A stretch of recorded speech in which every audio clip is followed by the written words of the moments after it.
남가주 성도교회 성도 여러분 평안하십니까? 하나님께서 여러분들을 늘 지켜주시기를 간절히 소원합니다.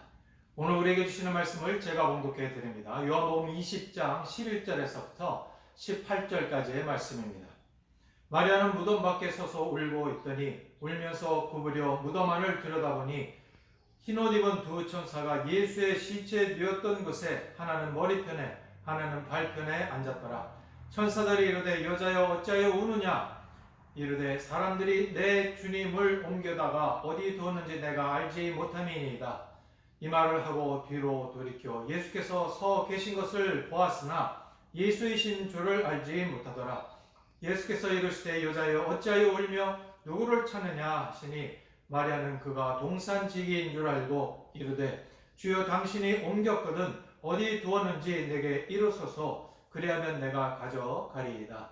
예수께서 마리아야 하시거늘 마리아가 돌이켜 히브리 말로 라보니 하니 이는 선생이라 하는 말이라.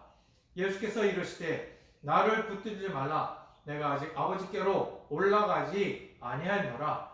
너는 내 형제들에게 가서 이르되 내가 내 아버지 곧 너희 아버지 내 하나님 곧 너희 하나님께로 올라간다 하라 하시니 막달라 마리아가 가서 제자들에게 내가 주를 보았다 하고 또 주께서 자기에게 이렇게 말씀하셨다 이르니라. 아멘. 과연 예수께서 하나님이신가 하는 주제는 예수님 당시에 아주 중요한 이슈였습니다. 지금 우리는 이 사실을 자연스럽게 받아들이고 있지만 예수님 당시에 예수님을 바라보았던 사람들은 목수의 아들이고 인간과 동일한 육체를 입고 있는 예수가 하나님 되심을 쉽게 인정할 수가 없었습니다. 예수님이 기적을 행하시고 위대한 말씀을 하시고 많은 사람들이 예수를 따랐지만 그럼에도 불구하고 많은 사람들은 예수님이 과연 하나님이신가 하는 것에 대해 많은 의문을 가지고 있었습니다. 예수님이 결국 십자가에 못 박혀 죽게 되었는데 이것은 빌라도의 정치적 목적으로 먼저 이루어진 것입니다. 그러나 사실은 그 내면에는 종교적인 이유가 더 컸습니다. 유대 종교 지도자들에게 예수님이 내가 하나님이다. 나를 본 자는 아버지를 본 것이다. 그리고 아버지와 나는 하나이다 하는 말은 신성 모독입니다. 그리고 죄 중에 가장 큰 죄였습니다.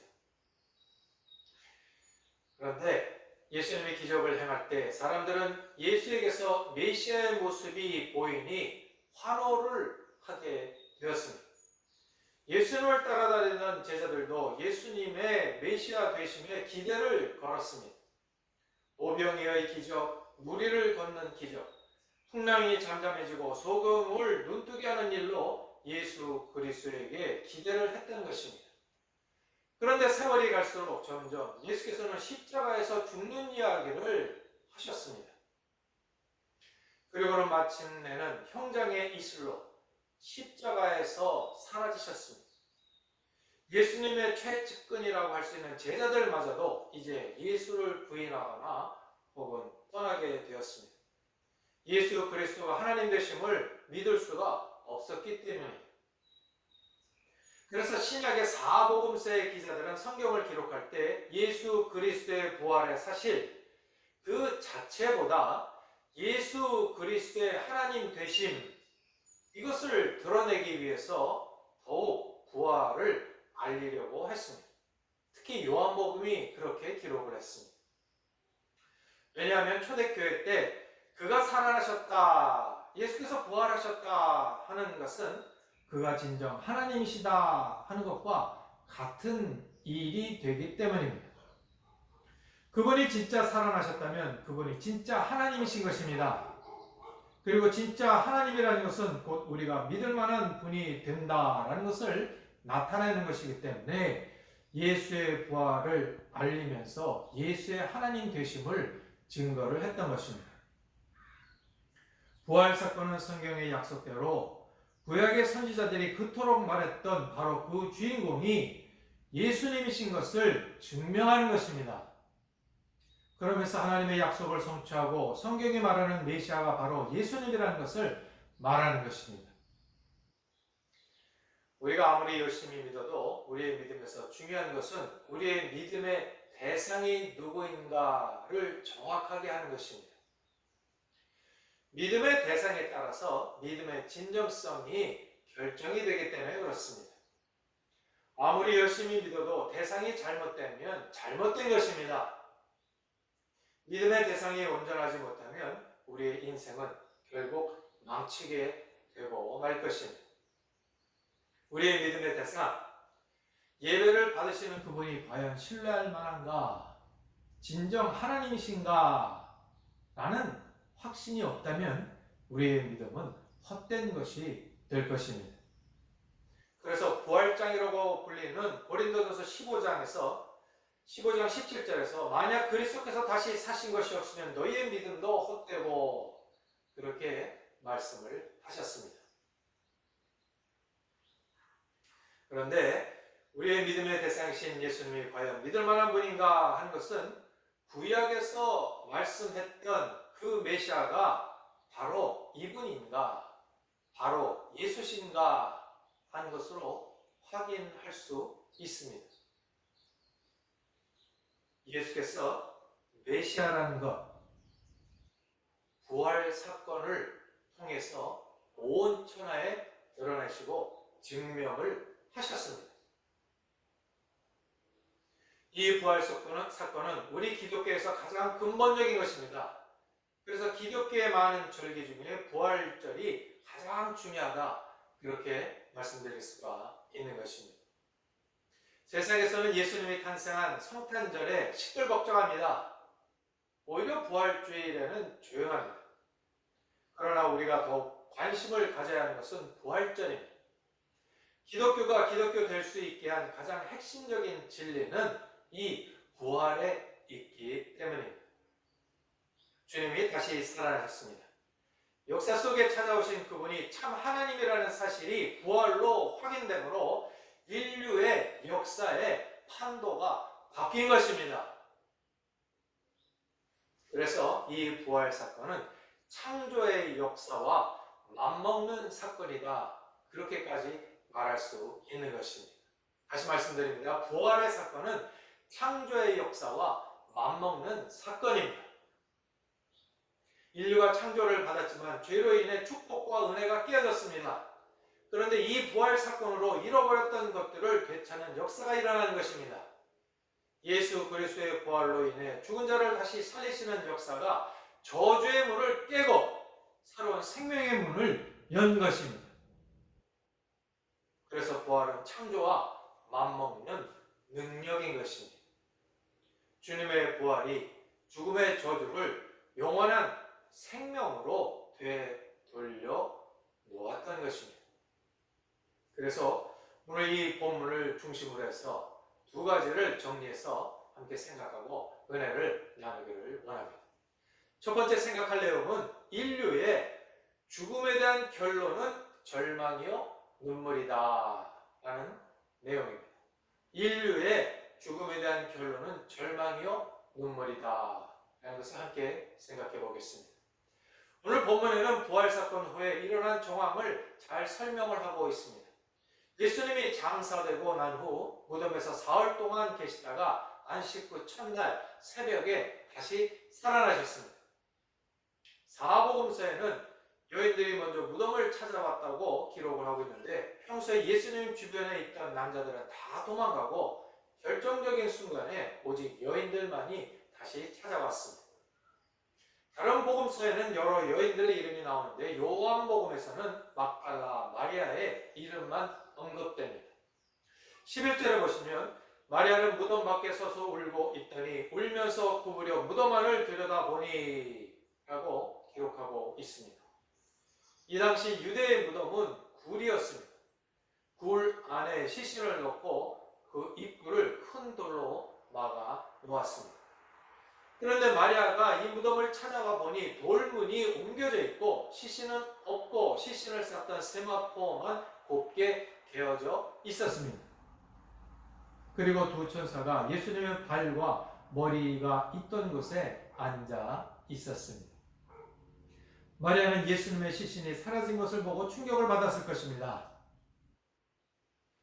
마리아는 그렇게 살아가던 예수님이 죽은 사실에 절망한 데다가 예수님의 시신이 사라진 것을 보고 망연자실했을 것입니다. 정신이 없을 정도로 너무나 절망을 했을 것입니다.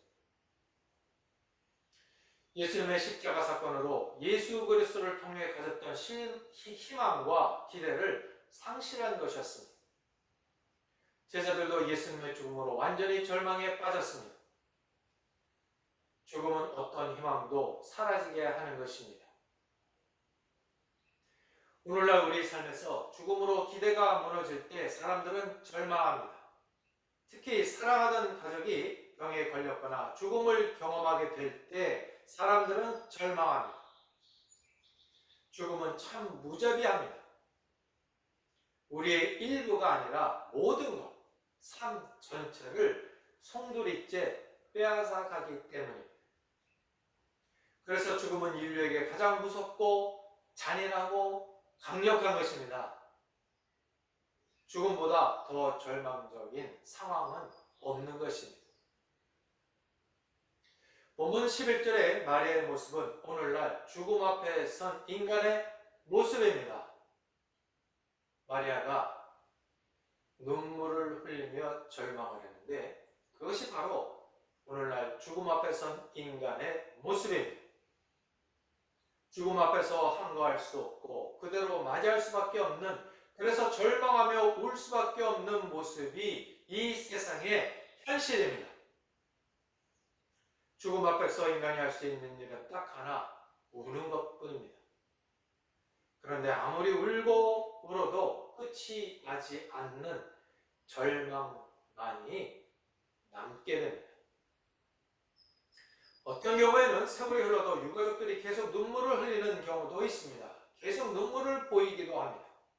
수년이 지났는데도 그 눈물이 사라지지 않는 것입니다. 그러나 울고 울어도 끝이 없고 아무리 울어도 죽은 사람에게는 변화가 없습니다.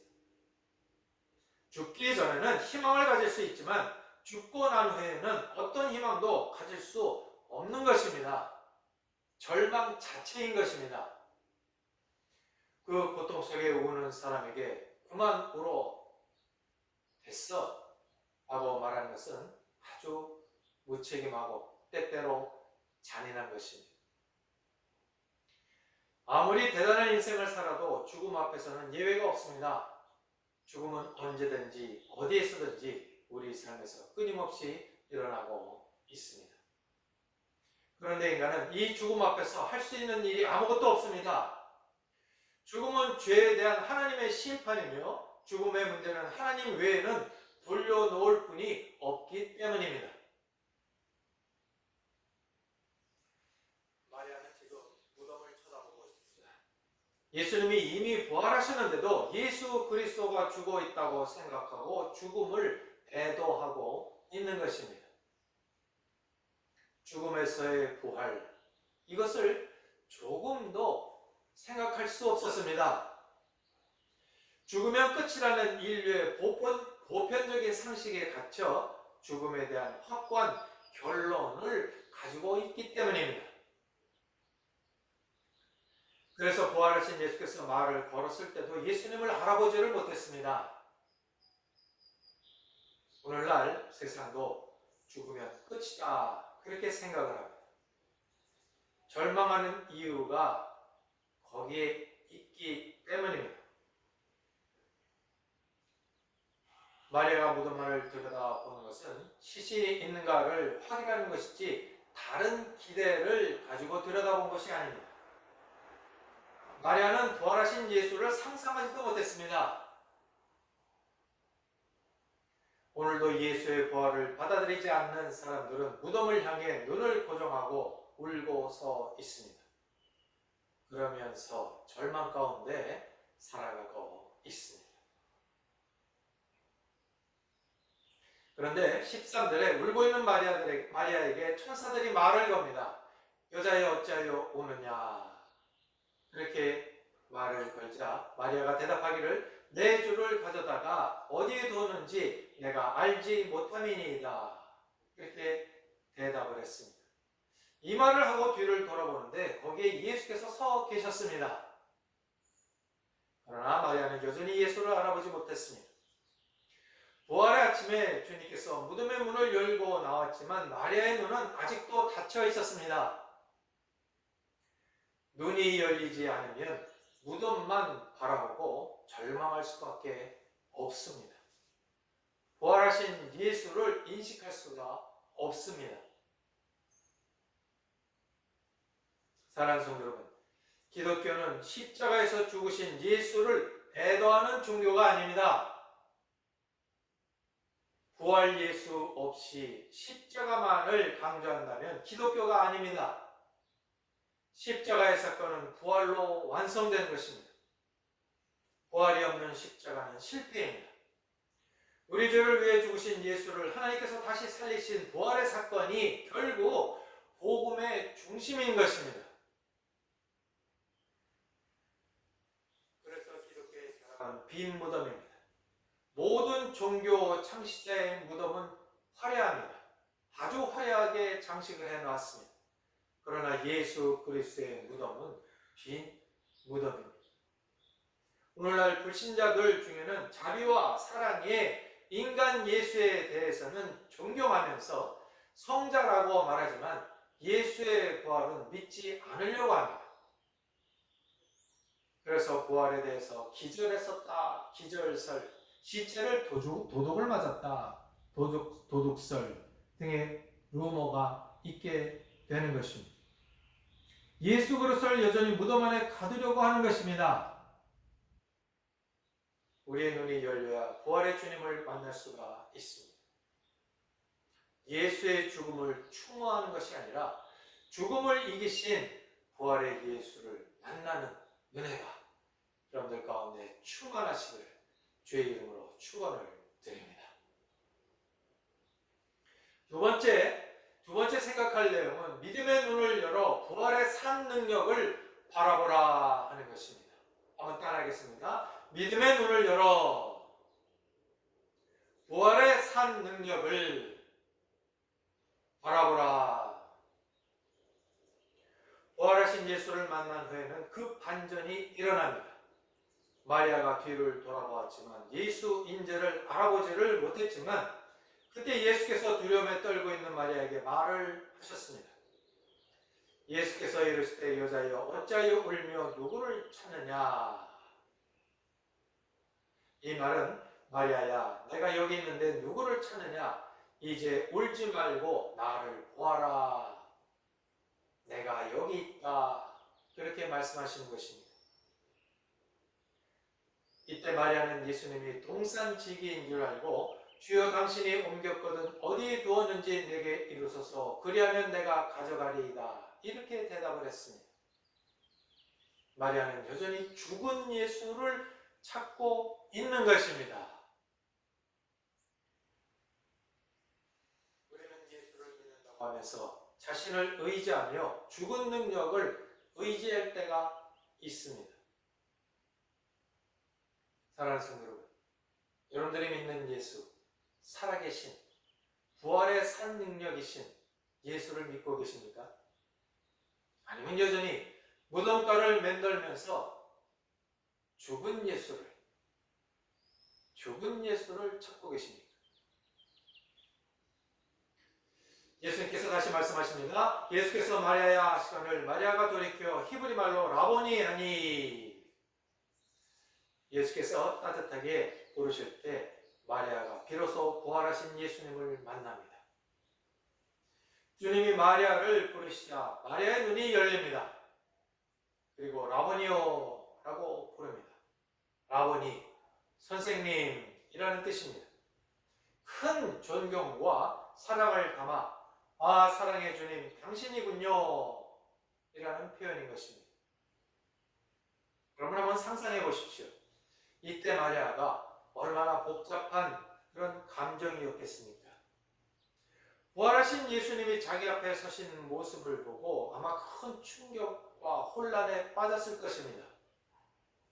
며칠 전까지 십자가에서 형체를 알아볼 수 없을 정도로 찢기셨던 그 그리스도가 바로 자기 눈앞에 살아나서 부활의 몸으로 자기 앞에 서 계신 것을 마리아가 지금 보고 있는 것입니다. 이때 마리아는 부활하신 예수님을 만나는 반가움과 놀람, 충격과 경이로움이 뒤섞여 기쁨의 눈물을 글썽이고 있었을 것입니다. 그러자 부활하신 주님이 마리아의 눈물을 멈추게 하셨습니다. 마리아야, 왜 우느냐? 이제 울지 않아도 된다. 그렇게 말씀하신 것입니다.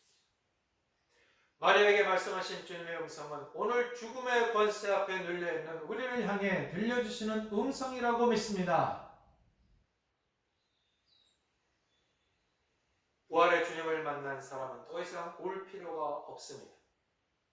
가족의 죽음 앞에 이별의 아픔은 있지만 그리스도의 죽음으로 말미암아 죽음은 더 이상 저주가 아닙니다. 오히려 그리스도 안에서 죽는 자들은 복이 있다고 성경이 말씀하고 있습니다. 요한계시록 14장 13절에서 또 내가 들으니 하늘에서 음성이 나서 가로되 기록하라. 작은 이유로 주 안에서 죽는 자들은 복이 있도다. 그렇게 말씀해 주셨습니다. 주님이 죽음을 새롭게 그리고 경이롭게 만들어 주신 것입니다. 죽음은 끝이 아니라 영생의 출발입니다. 예수 그리스도 안에서의 죽음은 실패가 아니라 그리스도 안에서 완전한 승리가 됩니다. 이제 완전히 변화된 것입니다. 우리의 죽음은 하나님의 영광의 나라가 펼쳐지는 시작입니다. 애곡으로 가득한 세상에 부활의 예수가 울음을 멈추게 하시고 죽음 앞에서도 찬송하게 그렇게 해 주셨습니다. 그래서 우리는 장례식에서도 찬송을 부를 수가 있는 것입니다. 한국의 유명한 여자대학의 총장이셨던 고 김활란 박사는 내가 죽었을 때 장송곡 대신 핸델의 메시아를 부르고 행진곡을 불러달라. 검은 옷 대신 파티복을 입고 나와서 천국으로 보내는 환송식을 해달라. 그렇게 유언을 남겼습니다. 대단한 부활의 신앙을 가지고 있는 것입니다. 이제는 죽음을 기쁨으로 맞을 수 있는 축복이 부활의 예수를 통해 우리에게 주어졌습니다. 죽음은 끝이 아닙니다. 절망과 탄식, 애곡소리가 가득했던 인류에게 주님은 마리아에게 했던 말씀을 하십니다. 왜 울고 있느냐? 이제 눈물을 그쳐도 된다. 내가 다시 살아났다. 그래서 우리 그리스도인의 장례식은 아름답습니다. 그 안에 기쁨도 있습니다. 잠시 이별의 아픔이 있지만 부활의 영광에 동참하고 소망을 이루는 것입니다. 그래서 바울은 날마다 그 나라를 사모하며 영원히 주와 함께 있을 그날을 나는 고대한다. 고대하고 고대한다. 그렇게 말을 했습니다. 사랑하는 성도 여러분, 우리의 육체의 장막을 벗으면 하나님께서 영원한 장막을 주신다고 약속하셨습니다. 이 부활의 영광을 예수 부활로 다시 한번 확인하고 더 이상 애곡하지 않고 죽음의 저주를 축복으로 바꿔주신 사건 앞에서 기뻐하는 그리고 감사하는 은혜가 있기를 소원합니다. 부활 이후의 삶은 눈물이 아니라 찬송이요 능력의 행진입니다. 우리는 부활의 주와 함께 기뻐하는 것입니다. 그래서 신약시대의 예배는 이 부활의 기쁨이 중심이 되는 것입니다. 우리가 고난주간을 보내면서 금식도 하고 조용히 보내다가 부활주일을 맞이하면 찬송하고 기뻐합니다. 그러나 부활절에만 단짝 기뻐하면 안 되는 것입니다.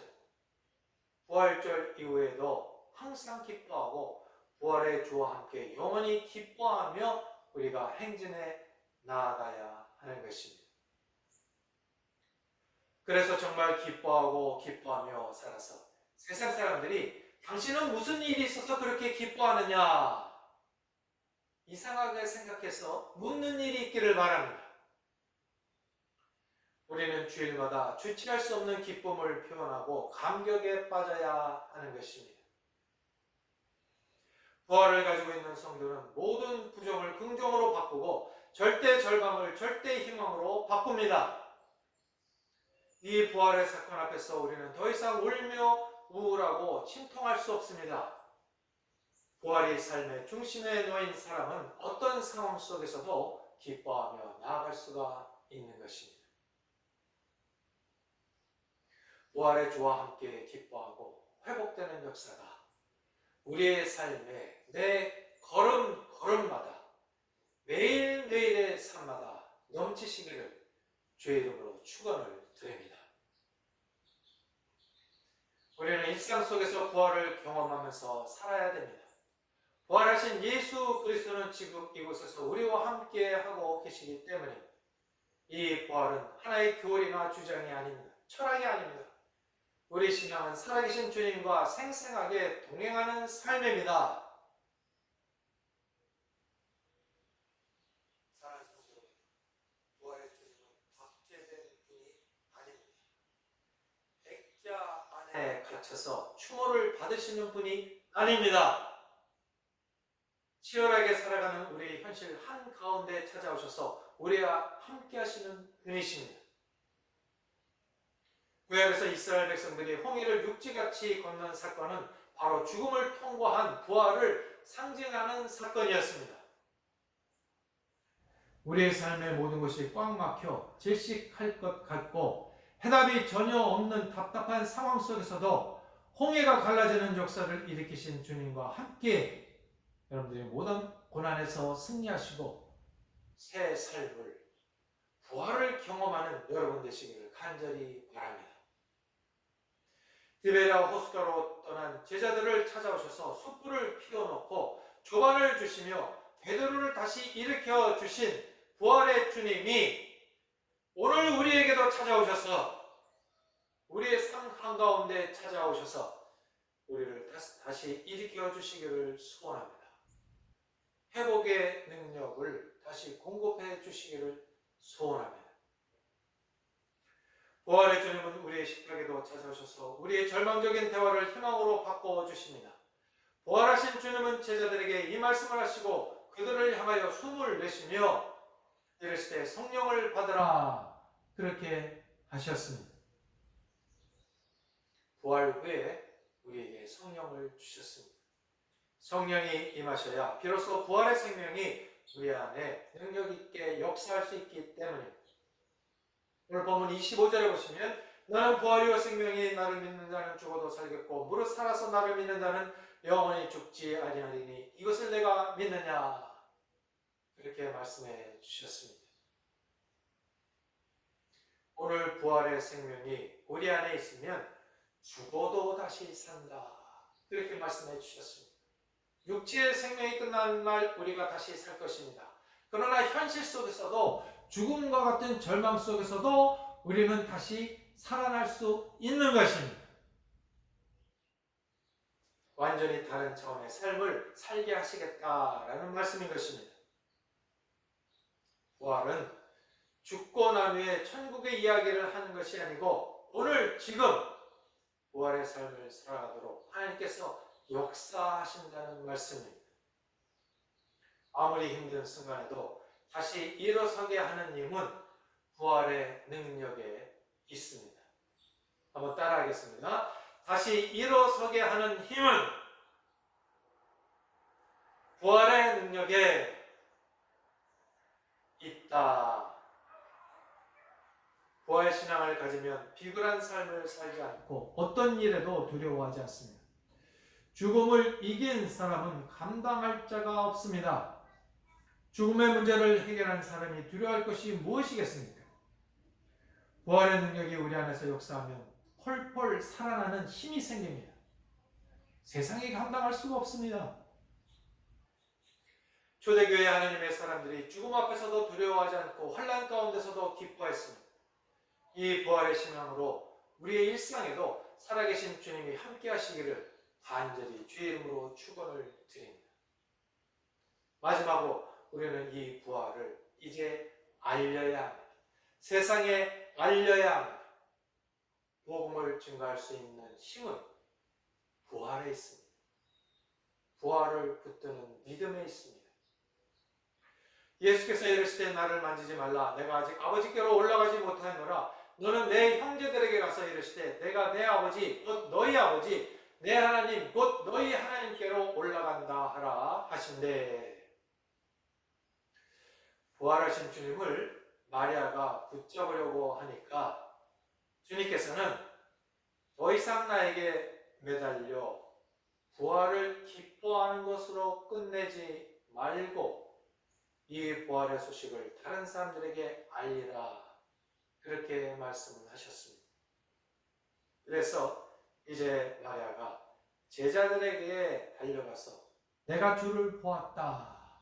그렇게 외치게 되는 것입니다. 부활을 목격한 순간부터 사명이 주어지는 것입니다. 한번 따라하겠습니다. 부활을 목격한 순간부터 사명이 주어진 것이다. 그렇습니다. 바울도 다메섹 도상에서 부활의 주님을 만나고 복음의 증인이 됩니다. 오늘 우리는 부활 이후의 삶으로 세상에 이 부활의 소식을 알려야 합니다. 우리는 부활하신 주님의 이제 울지 말고 즐거워하라는 말씀을 먼저 기억해야 합니다. 그리고 죽음 앞에 절망하고 있는 세상 사람들에게 죽음을 생명으로 바꿔주신 부활의 복음, 이 소망을 알려야 합니다. 그리고 어떤 경우에도 낙심하지 말고 부활의 주님과 함께 어떠한 절망적인 상황 속에서도 주님 주시는 희망을 붙잡고 주님과 동행하며 날마다 승리하는 삶을 살기를 주의 이름으로 축원을 드립니다.